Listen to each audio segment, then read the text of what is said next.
Well, it's really interesting. I mean, the battle is ramping up meaningfully.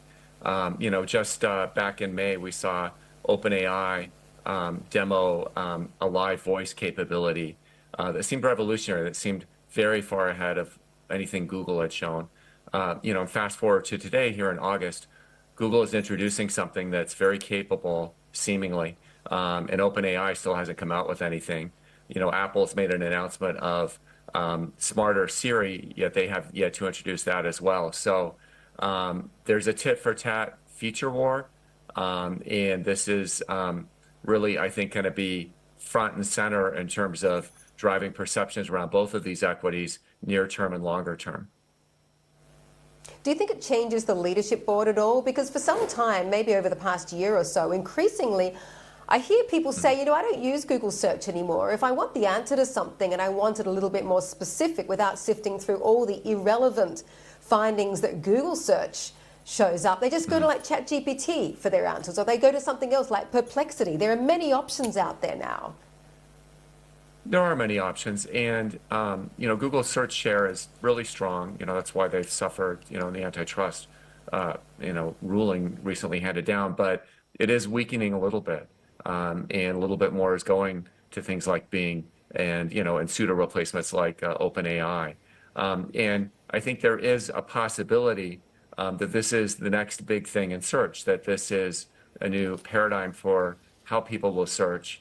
And what's interesting here is that when it comes to generative AI, smart AI, Google is not as far ahead as they are in search. And there is a possibility that someone could step into the breach. And that's why I think the antitrust ruling was so interesting, because it could create a legal underpinning to allow someone else to move into a more meaningful position.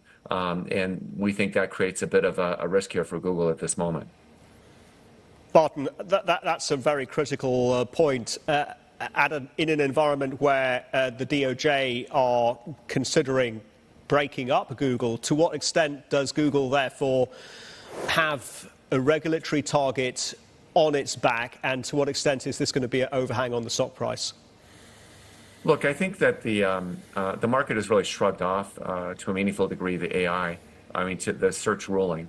But we think that when you look ahead, this could become more meaningful. And I think that the issue here is not really breakup. We don't know what kind of remedies they're going to propose yet. That hasn't come up in the court process. But it seems to me that almost certainly one of the remedies that they're going to push is a change in the contracts between Google and Apple and Google and Android, where they can no longer require exclusivity, that they'll have to open up the access to others. And in that, you have a scenario where other players can get in economically alongside Google and start to compete with them in ways that they couldn't before. So we'll see how this plays out. This court process will be appealed. There may not be any changes for years, or there could be a settlement very soon. So it's all possibilities, nothing definitive, but it creates the possibility of change in what has been a real firmament, strength for Google.